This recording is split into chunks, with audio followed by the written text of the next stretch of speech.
Chers amis, nous voilà aujourd'hui, comme chaque premier dimanche du mois de novembre, depuis quelques années, pour ce culte des éprouvés, même si nous ne prions pas pour les morts. Dans notre tradition, nous accompagnons nos deuils, nos épreuves. Et c'est vrai que cette année 2020, certains d'entre nous ont perdu des proches et on priera avec eux et pour eux. Mais cette année 2020 est aussi une année d'épreuve, on peut le dire.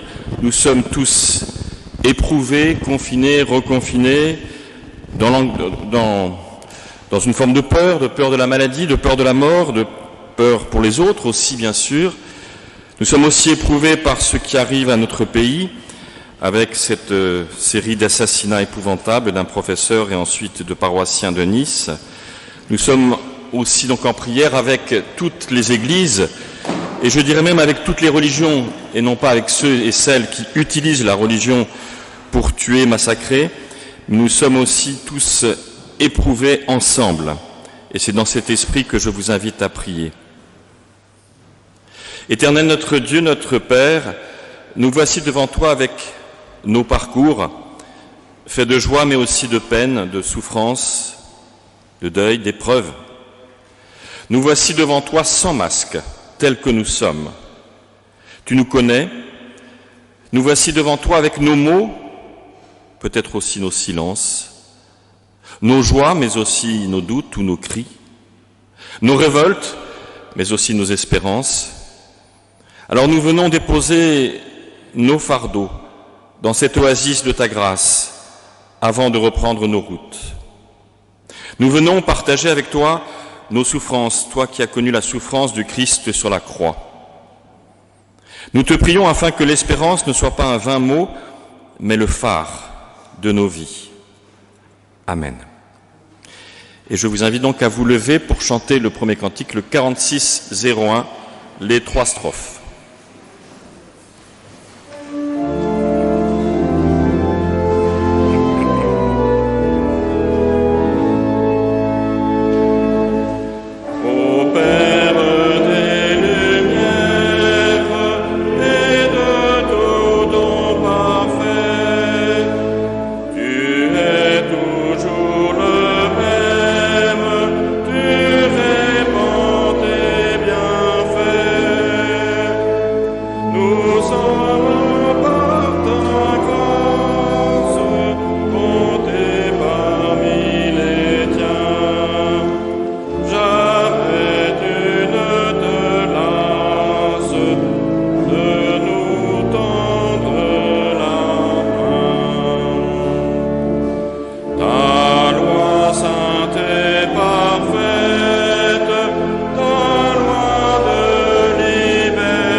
À vous rasseoir et nous chanterons tous les prochains cantiques en restant assis, sauf le dernier à la toute fin de ce culte. Écoutons pour cette première étape, des 7 étapes que je vous propose, dans le livre des Nombres, au chapitre 11, les versets 4 à 7. Un autre jour, les étrangers d'origines diverses qui se trouvaient parmi les Israélites, obsédés par l'envie de manger, se mirent à se plaindre. Les Israélites eux-mêmes recommencèrent à se plaindre en disant « Si seulement nous avions de la viande à manger !» Ah, nos repas en Égypte, quel souvenir! Le poisson gratuit, les concombres, les melons, les poireaux, les oignons et l'ail. Ici, rien de tout cela. Nous dépérissons à force de ne voir que de la manne. La manne avait la forme des graines de coriandre et elle était blanchâtre comme la résine du bdellium. Nous voilà donc avec ce premier récit, cette première étape, le moment où, vous savez, on aimerait tant être avant l'épreuve. Nous aimerions tant que ceux que nous avons aimés, qui sont partis, qui sont décédés, nous soyons avant, que nous revenions en arrière. Nous aimerions tant dans notre monde être avant le terrorisme. Nous aimerions tant dans notre monde être avant l'épidémie. Nous aimerions être avant. Nous aimerions revenir en arrière, remonter le temps. Et pourtant, nous le savons, c'est une chose évidemment impossible. Nous ne pouvons et nous ne pourrons jamais remonter le temps. Alors que faire? Nous souvenir certainement, mais ne pas nous laisser envahir par le souvenir. J'ai l'habitude de dire que pour conduire, il faut un grand pare-brise et des rétroviseurs. Alors prenons garde que nos rétroviseurs n'occultent pas notre pare-brise. Demain nous attend.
Et je vous invite à chanter le 2204, les 3 strophes du 2204 en restant assis.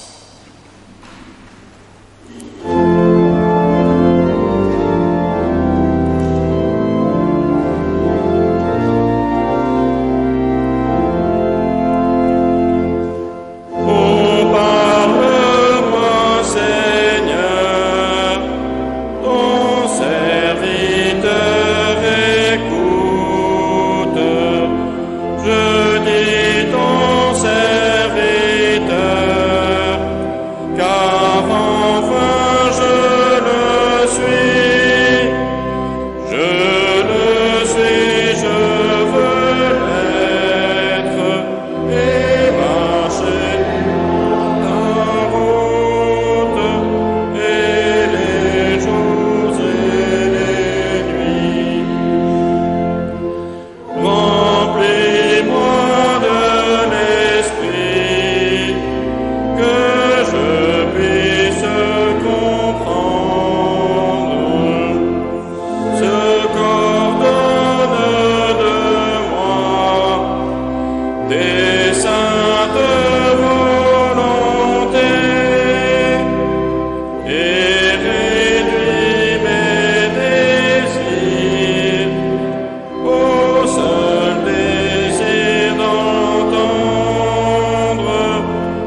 Pour notre deuxième étape, nous entendons dans l'évangile de Matthieu, au chapitre 22, les versets 31 à 33. Pour ce qui est de ressusciter d'entre les morts, n'avez-vous pas lu ce que Dieu vous a déclaré? Il a dit, « Moi, je suis le Dieu d'Abraham, le Dieu d'Isaac et le Dieu de Jacob. » Dieu, ajouta Jésus, n'est pas le Dieu des morts, mais celui des vivants. Tous ceux qui l'avaient entendu étaient impressionnés par son enseignement. Oui, parfois, effectivement, la mémoire s'impose, elle sélectionne, elle organise. La mémoire, c'est aussi la transmission. Mais on découvre, avec cet évangile, un Dieu qui n'est peut-être pas le même pour chacun d'entre nous, le Dieu d'Abraham, c'est-à-dire tel que Abraham le comprenait, le Dieu d'Isaac, c'est-à-dire tel que Isaac le comprenait. Donc chacun, nous avons notre Dieu, et pourtant c'est le même, mais chacun, nous sommes dans l'interprétation en fonction de nos parcours de vie, en fonction de nos situations. Mais nous découvrons alors que s'il est le Dieu des vivants, il est le même pour tous, même si nous l'interprétons différemment. La mémoire, c'est notre mémoire, nos mémoires, c'est nos deuils, mais c'est aussi un pas vers la fraternité. Nous avons à sortir de nous-mêmes, à ne pas nous contenter de nous-mêmes, mais peut-être nous mettre en route vers une fraternité à retrouver.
Et nous chantons au cantique 33, 21, les strophes 1 et 2 du 33, 21.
Vers où je vais. Pour cette troisième étape, écoutons dans le livre du Deutéronome, chapitre 30, les versets 19 et 20.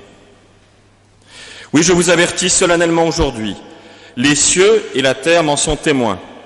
Je place devant toi la vie et la bénédiction d'une part, la mort et la malédiction d'autre part. Choisis donc la vie et tu vivras, toi et ta descendance. Aime le Seigneur ton Dieu, écoute sa voix, reste-lui fidèlement attaché, alors tu vivras et tu passeras de longues années dans le pays que le Seigneur a promis de donner à tes ancêtres, Abraham, Isaac et Jacob. Je ne sais pas si vous avez, comme moi, vécu cette expérience lorsqu'on perd quelqu'un de très proche. Il y a quelques années, alors que j'étais dans mon bureau ici, je venais d'apprendre la mort de mon meilleur ami, Raphaël Picon, et je voyais les gens marcher dans la rue. Vous savez, ces moments où on n'est plus tout à fait avec eux. Ce moment où on les voit marcher, ils sont dans leur vie, mais nous on n'est plus tellement dans la nôtre, et on n'est plus dans la vie tout court. On n'est plus tout à fait sur la même planète. C'est dans ces moments-là qu'il nous faut rappeler cette phrase: j'ai mis devant toi la vie et la mort. Choisis la vie. Il y a donc un chemin à reprendre, une route à reprendre. Ce n'est pas un hasard d'ailleurs si les psychologues nous parlent à juste titre d'un travail du deuil. Rien n'est évident, on ne va pas faire comme si.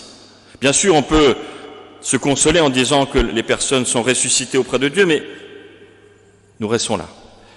Eh bien, ce chemin, il est toujours à reprendre. En même temps seul, et en même temps l'Église est là pour ça, mais nos relations, parce que nous sommes des êtres de relations, nous avons besoin de cette fraternité. Alors oui, j'ai mis devant toi la vie, choisis la vie.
Et je vous invite à chanter les strophes 3 et 4 du 33-21. Strophes 3 et 4.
Oui, il nous faut revenir à la vie avec ce passage de l'évangile de Luc au chapitre 8, les versets 22 à 25.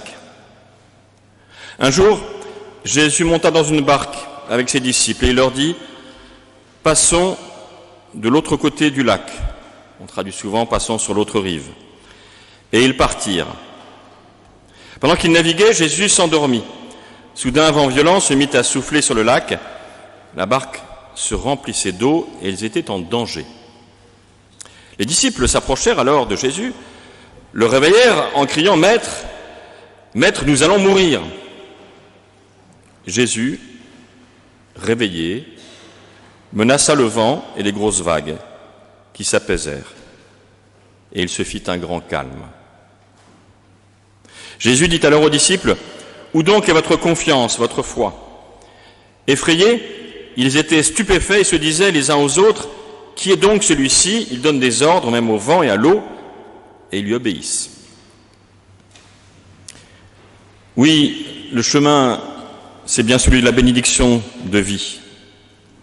C'est selon ce verbe qu'avait inventé mon fils, ce verbe que j'aime tant, succuler la vie. C'est-à-dire effectivement voir le beau et peut-être moins ce qui est moche dans notre monde. Peut-être aussi est-ce une forme de confiance qu'il nous faut retrouver comme ici ces disciples qui, face à une tempête, alors on prend, c'est vrai, souvent ce récit parce qu'il y a l'idée de passer sur l'autre rive, mais je voudrais insister sur ce calme et en même temps sur l'inaction des marins des disciples qui ne font rien face à la tempête et qui s'en remettent immédiatement à un autre. Maître, maître, nous sommes en train de mourir, c'est à toi de t'occuper de ça. C'est au gouvernement de tout régler. C'est aux autres de faire ce que nous aimerions qu'ils fassent. Mais cela ne nous exonère de rien, de nos propres responsabilités. Où donc est notre foi? Où donc est notre confiance? Nos églises, et c'est pour cela que nous avons décidé, malgré tout, de faire ce culte en présentiel, horrible mot, ce matin, c'est parce que l'Église, c'est bien aussi un lieu, un temps, pour nous relier les uns aux autres. La religion, c'est ce qui relie. Il nous faut alors découvrir qu'on n'est pas seul et qu'on peut ensemble agir, qu'on peut être responsable du pire, c'est vrai, collectivement, mais aussi du meilleur. Nous n'avons pas l'obsession de faire tout ce qu'il faut faire, mais simplement d'aller vers la vie. Où donc est notre foi? Il se fit un grand calme.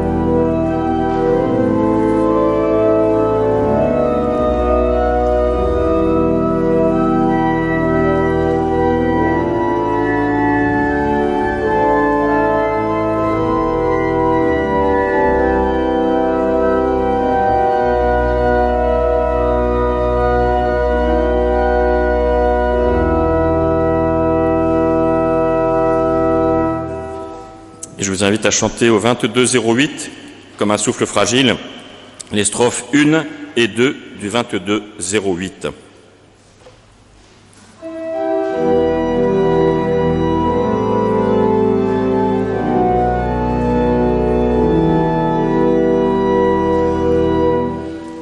Comme un souffle fragile, ta parole se donne, comme un vase d'argile, ton amour nous façonne.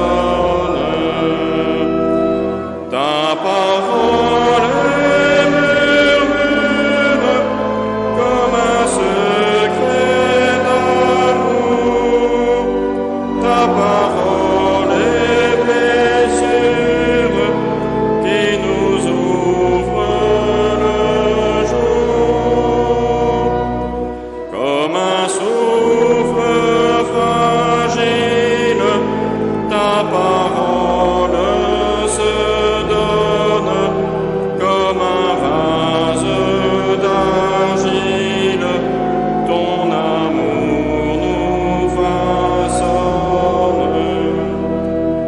Ta parole est l'essence, comme on sort de prison.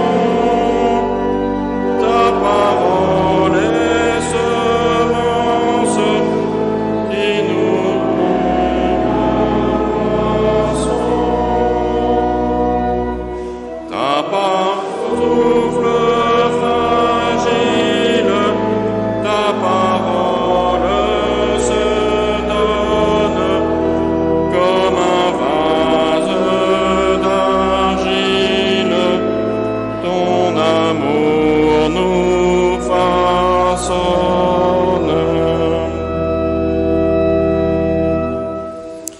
Dans l'évangile de Jean, au chapitre 17, les versets 9 à 13. Je te prie pour eux, je ne prie pas pour le monde, mais pour ceux que tu m'as confiés, car ils t'appartiennent. Tout ce qui est à moi est à toi, et tout ce qui est à toi est à moi. Et ma gloire se manifeste en eux. Je ne suis plus dans le monde, mais eux sont dans le monde. Moi je vais à toi, Père Saint, garde-les unis à toi, toi qui es uni à moi, afin qu'ils soient un, comme toi et moi, nous sommes un. Pendant que j'étais avec eux, je les gardais unis à toi, toi qui es uni à moi. Je les ai protégés et aucun d'eux ne s'est perdu, à part celui qui s'en va à sa perte, afin que l'Écriture s'accomplisse. Mais maintenant, je viens à toi.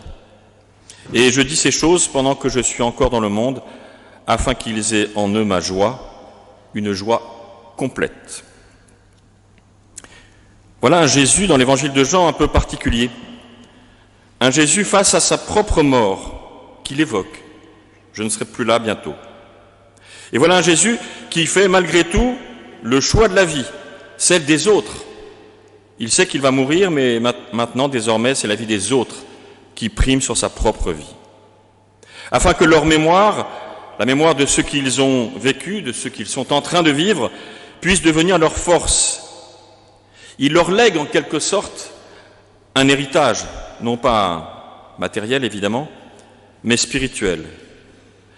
Combien de fois avons-nous le sentiment, lorsque nous perdons quelqu'un, de peut-être n'avoir pas dit à cette personne assez combien elle était importante pour nous, par pudeur ou simplement parce qu'on n'a pas eu l'occasion. Parfois, nous ne le disons donc pas assez, ce que nous leur devons.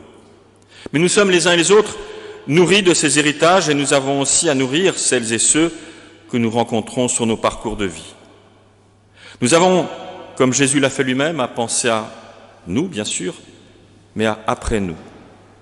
Comme une fraternité spirituelle qui défie le temps, qui va au-delà du temps. Nous sommes frères et sœurs avec celles et ceux qui nous ont précédés et avec celles et ceux qui ne sont pas encore là et qui ne sont pas encore nés. C'est ce que dans le langage théologique on appelle la communion des saints, c'est-à-dire la fraternité universelle qui dépasse le temps.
Nous reprenons le 2208 et nous chantons les strophes 2 et 3. Nous rechantons donc la strophe 2 et la strophe 3.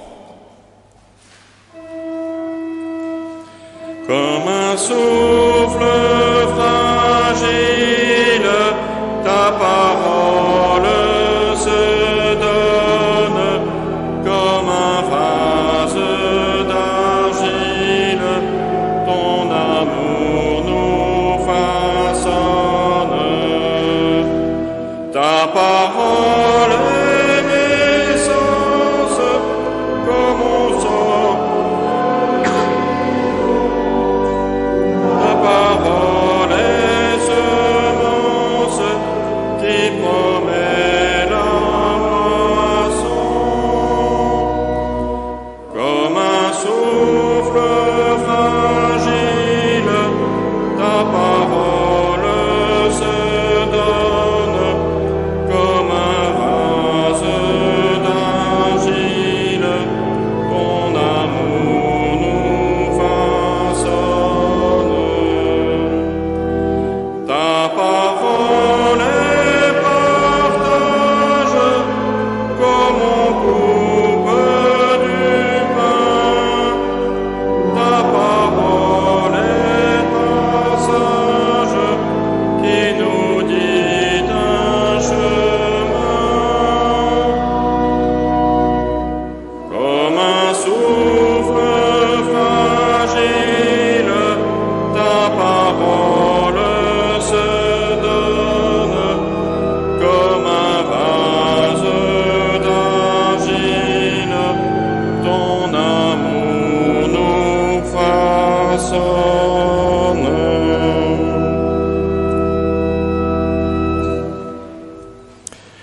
Dans la première épître aux Thessaloniciens, au chapitre 5, les versets 16 à 28.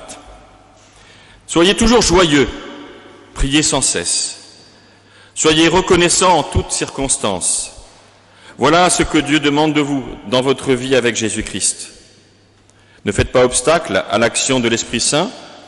Ne méprisez pas les messages reçus de la part de Dieu, mais examinez toutes choses. Ne retenez que ce qui est bon. Et gardez-vous de toute forme de mal. Que Dieu, la source de la paix, fasse que vous soyez totalement à lui, qu'il garde votre être entier, l'esprit, l'âme et le corps, irréprochable pour le jour où viendra notre Seigneur Jésus-Christ. Celui qui vous appelle est fidèle, c'est lui qui accomplira cela. Frères et sœurs, priez aussi pour nous. Saluez-vous les uns les autres avec affection, comme des frères et sœurs. Je vous en supplie au nom du Seigneur, lisez cette lettre à tous les frères et sœurs. Que la grâce de notre Seigneur Jésus-Christ soit avec vous. Examine tout et ne retiens que ce qui est bon. Voilà une exhortation audacieuse, surtout par rapport à l'image que l'on se fait parfois de la religion, où on devrait juste répéter. Non, là, examine tout et ne retiens que ce qui est bon. Le contraire, évidemment, de ce que font les islamistes, qui n'examinent rien et qui tuent tout le monde, ou qui voudraient tuer tout le monde. Mais examine tout et ne retiens que ce qui est bon. Examinons aussi nos propres vies, examinons celles des autres, ce qu'ils nous apportent, cet héritage spirituel dont je parlais, cet héritage humain, une forme de choix à refaire et à faire à chaque instant. Ces choix se déclinent en autant que nous sommes. Le sens de la vie n'est pas le sens de la vie en général, mais le sens de la vie pour chacune et chacun d'entre nous. Comme j'aime à le répéter en provoquant peut-être un peu, nous avons à être profondément hérétiques, puisque l'hérésie veut dire le choix. Nous avons à examiner tout et ne retenir que ce qui est bon. Alors oui, notre mémoire est présente. Oui, elle peut nous envahir parfois. Mais oui, nous avons fait le choix de la vie. Et oui, nous revenons à la vie à chaque instant. Examine tout et ne retiens que ce qui est bon.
Et nous chantons pour que le jour qui se lève soit plus beau, le 35-19. 35-19.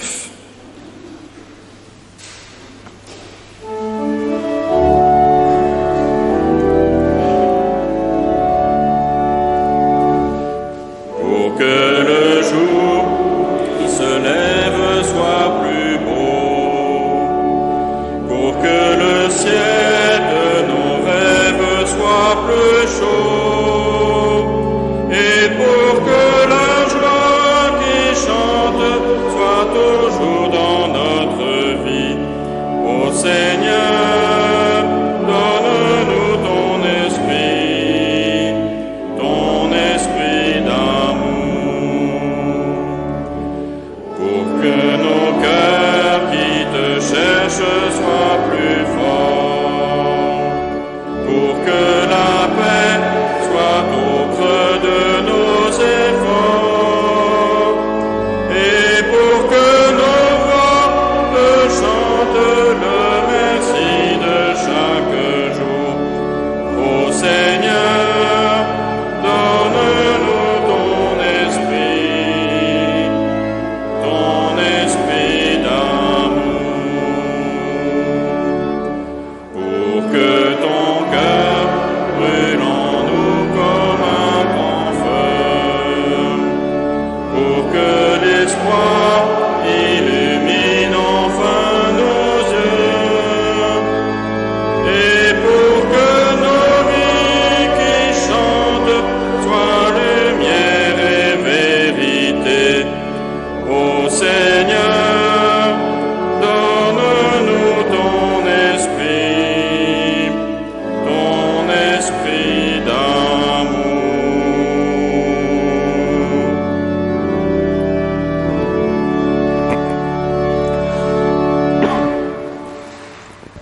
Et pour cette dernière étape sur l'espérance, nous lisons presque la toute fin de la Bible, l'avant-dernier chapitre, donc le livre de l'Apocalypse au chapitre 21, les versets 1 à 5. Alors je vis un nouveau ciel et une nouvelle terre. Le premier ciel et la première terre ont disparu et il n'y a plus de mer. Et je vis la ville sainte, la nouvelle Jérusalem, qui descendait des cieux, envoyée par Dieu, prête comme une épouse qui s'est faite belle pour son mari. J'entendis une voix forte qui venait du trône et disait « Voici la demeure de Dieu est parmi les êtres humains. Il demeurera avec eux et ils seront ses peuples. Dieu lui-même sera avec eux, il sera leur Dieu. Il essuiera toute larme de leurs yeux. Il n'y aura plus de mort, il n'y aura plus ni deuil, ni lamentation, ni douleur. En effet, les choses anciennes ont disparu. » Alors celui qui siège sur le trône déclara « Voici, je fais toutes choses nouvelles. » Faire toutes choses nouvelles. Ce verset et ce livre de l'Apocalypse résonnent en écho, comme un écho effectivement à Genèse, au livre de la Genèse, au premier chapitre, avec ce premier récit de création qui décrit surtout notre condition humaine, notre condition, la condition de la vie, qui ne cesse de passer du chaos à l'harmonie, et le chaos revient et l'harmonie revient, et nous avançons comme cela de manière parfois chaotique et parfois très joyeuse. Et bien là, peut-être qu'il nous est dit qu'effectivement, il nous faut faire toutes choses nouvelles, passer du chaos à l'harmonie, avec la patience nécessaire. Le confinement, c'est long, c'est pénible. Le deuil, en général, c'est long, c'est pénible. La convalescence d'une maladie, c'est long, c'est pénible. Traverser même une maladie, c'est long et c'est pénible. Eh bien, nous avons quand même malgré tout à faire toutes choses nouvelles. Ça veut dire aussi que nous devons, particulièrement dans ces temps où l'ennui est là, mais il y a des temps inutiles, tant mieux. Il y a des temps où l'on s'ennuie et c'est nécessaire dans la vie de s'ennuyer aussi. Mais osons faire toutes choses nouvelles, c'est-à-dire regardons ces petits instants de vie dans nos journées, ces petits espoirs quand nous avons perdu quelqu'un et que d'un coup on sent qu'un peu de vie revient en nous. Un peu. Peut-être un micro-projet, si nous sommes malades ou si nous sommes presque au terme de notre vie. Avoir ce regard porté sur l'instant, sachant que Dieu nous dit qu'il est avec nous et qu'il fait toutes choses nouvelles. Amen.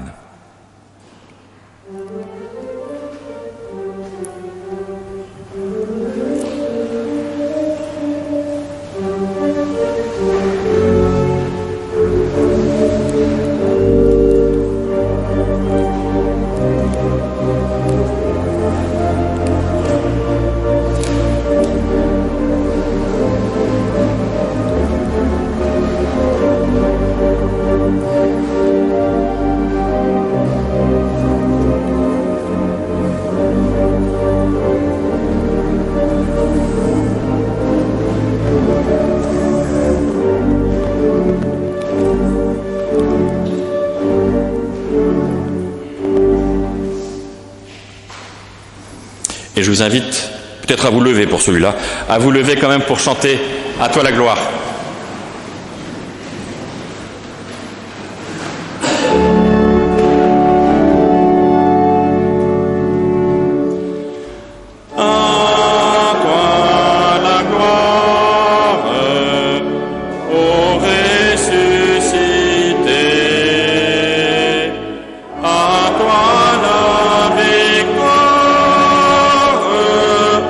Pour l'éternité.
à vous rasseoir.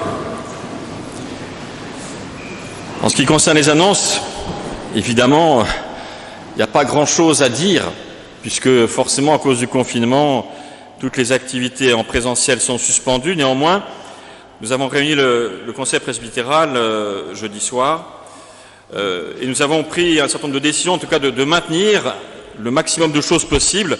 Le groupe de prière, comme cela, sera maintenu, comme il l'a été d'ailleurs pendant le confinement. Pour les activités d'entraide et de domiciliation, on verra ce que décidera l'équipe, mais je pense qu'ils feront autant d'efforts qu'ils en ont fait pendant le premier confinement. Il y aura aussi une veille téléphonique afin que chacun puisse se sentir relié. Et surtout, en fait, nous avons besoin de chacune et chacun d'entre vous. Il faut que vous nous signaliez les personnes un peu isolées, particulièrement isolées, pour que nous puissions, au conseil presbytéral ou moi, les appeler de temps en temps pour prendre des nouvelles et qu'ils se sentent vraiment reliés, que nous nous sentions réellement reliés les uns aux autres. Et puis il y aura les cultes méditation. D'ailleurs, dès aujourd'hui, en fait, j'ai réussi un don d'ubiquité parce que je suis en train de vous parler et puis je suis en train de parler ailleurs. Évidemment, c'était enregistré hier. Mais donc, on reprend dès aujourd'hui, donc pour tous les dimanches du confinement, puisque nous ne savons pas encore quand il prendra fin. Pour tous les dimanches du confinement, il y aura le culte méditation. Et je vous invite à aller voir sur la chaîne YouTube et à vous abonner, comme ça, en plus, vous aurez des rappels. Et d'ailleurs, j'ai appris que si on arrivait à avoir 1000 abonnés, on pourrait utiliser YouTube pour faire du direct, ce qui nous intéresserait beaucoup. Et on en est, je crois, à 400, quelque chose comme ça. Donc, faites autour de vous abonnés pour qu'on puisse arriver aux 1000, qui nous ouvrirait des droits très utiles pour pouvoir utiliser au mieux cet outil. Et puis nous allons faire reparaître Vivre l'Église des Batignolles, le VEB, pas le VEAB, 2 fois par semaine, le mercredi et le samedi. Mais nous voulons surtout renforcer encore plus le côté collaboratif de ce journal. Bien sûr que je vais y écrire des articles, mais nous voudrions vraiment, comme ça l'a été d'ailleurs, que les uns et les autres, vous puissiez m'envoyer des textes. Ça peut être un simple courrier, ça peut être de réaction, par exemple, ça peut être un texte de prière, ça peut être un témoignage de vie, ça peut être un article de fond, ça peut être écrit par vous ou par quelqu'un d'autre. Bref, les textes que vous avez envie juste de partager, même un texte littéraire, pourquoi pas, qui dit quelque chose de notre monde, eh bien, vous me les envoyez et on pourra ainsi les publier et faire de ce journal vraiment un journal de convivialité, en plus du contenu qu'il pourra avoir. Donc, surtout, envoyez-moi le maximum de choses. Je vous remercie par avance. Et puis, mais vous allez recevoir aussi cette semaine probablement un appel financier parce que, évidemment, et je l'ai écrit en bas, l'année 2020 va être assez catastrophique pour les finances de notre Église, puisque, bien sûr, il y a moins de monde au culte, quand il y a des cultes, parce qu'il y a encore un confinement, et donc, évidemment, moins d'offrandes. Et puis, il y a aussi la perte des locations de salles, qui représente une part importante de notre budget, qui évidemment, là, au mois de novembre, tombe à 0. Donc évidemment, ça nous pose de gros soucis. Donc, dans la mesure de vos possibilités, évidemment, je sais que beaucoup d'entre vous sont impactés, même économiquement, professionnellement, et donc pour leurs ressources. Et donc, dans la mesure du possible, si vous pouvez cette année faire un effort particulier, nous vous en remercions d'avance. Est-ce qu'il y a d'autres annonces? Je me tourne vers les conseillers presbytéraux présents. Et c'est maintenant le temps de l'offrande, afin que notre Église puisse vivre, justement, matériellement autant que spirituellement.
Et je vous invite à vous lever pour témoigner de notre foi. Je crois en Dieu, malgré son silence et son secret, je crois qu'il est vivant. Malgré le mal, la souffrance, la maladie et même la mort, je crois qu'il accompagne le monde pour le bonheur de la vie. Malgré les limites de ma raison et les révoltes de mon cœur, je crois en Dieu. Je crois en Jésus, le Christ. Malgré les siècles qui me séparent du temps où il est venu, je crois que sa parole est encore présente. Malgré nos incompréhensions, je crois en sa résurrection, symbole de nos résurrections dès maintenant. Malgré sa fragilité, sa pauvreté, je crois qu'il est chemin pour nos vies. Je crois en l'Esprit Saint. Malgré les erreurs humaines, je crois qu'il est un guide pour l'Église universelle. Malgré la mort, je crois à la résurrection de tous, dans nos vies et au-delà de nos vies. Malgré l'ignorance et l'incrédulité, je crois que la présence de Dieu est offerte à tous. Amen. Et je vous invite à chanter les strophes 1, 4 et 5 de Je louerai l'Éternel, le 12, 01, 12, 01, strophes 1, 4 et 5.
Restons debout et nous prions les uns avec les autres, les uns pour les autres. Éternel notre Dieu, notre Père, notre Mère, notre énergie, quel que soit le nom que nous te donnons, nous voulons te prier les uns avec les autres pour que tous puissent trouver ce chemin de vie, d'harmonie, passer du chaos au dynamisme créateur. Nous voulons te prier pour notre monde qui souffre de cette pandémie et de ses conséquences. Pour notre monde qui souffre de ce terrible islamisme meurtrier. Nous voulons te prier en communion avec les paroissiens catholiques de Nice ce matin qui aussi sont meurtris dans leur chair. Te prier pour les enseignants qui sont chargés de transmettre le savoir et les valeurs auxquelles nous sommes très attachés. Nous voulons te prier afin d'avoir le courage nécessaire de faire ce qu'il faut pour réduire la souffrance, la violence de notre monde. De prier pour celles et ceux qui viennent de perdre quelqu'un dans leur famille, chez leurs amis, mais aussi pour tous ces malades en réanimation et qui auront sans doute des séquelles aussi dans leur vie. De prier bien sûr pour le personnel soignant qui affronte une fois encore avec courage, ténacité, énergie, malgré la fatigue, toutes ces situations. Mais nous voulons rassembler toutes nos prières d'abord dans ce temps de silence où chacun de nous, nous voulons te dire nos propres prières.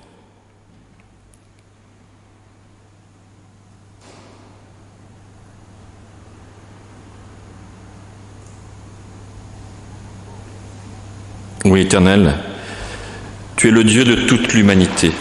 Tu es notre Père. Voilà pourquoi nous voulons rassembler nos prières en te disant ensemble celles que Jésus lui-même nous a enseignées.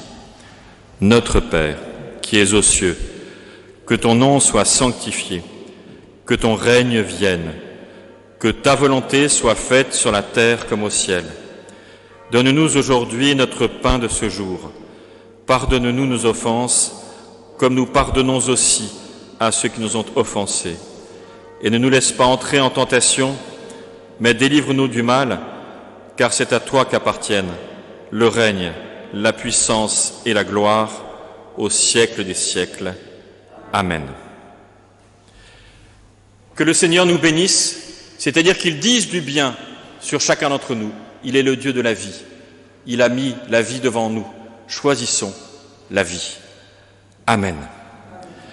Et pour terminer, je vous invite à chanter « Confie à Dieu ta route » qui n'est pas le 514, je ne sais pas pourquoi j'ai mis ce chiffre qui ne correspond à rien, même pas sur l'ancien, mais le 4704. 4704, strophes 1, 3 et 4, 4704.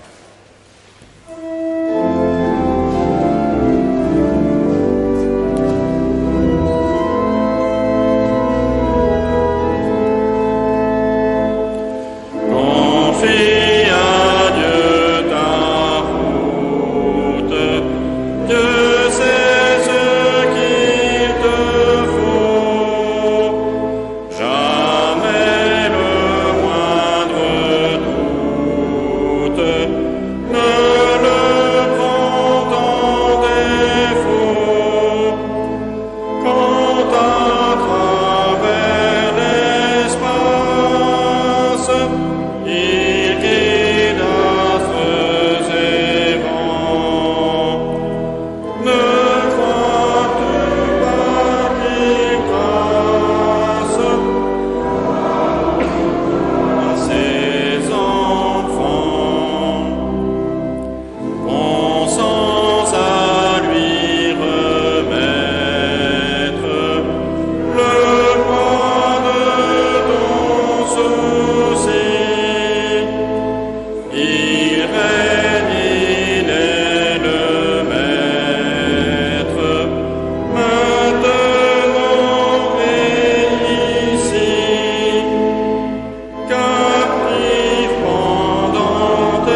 Merci beaucoup à Stéphane de nous avoir accompagnés ce matin.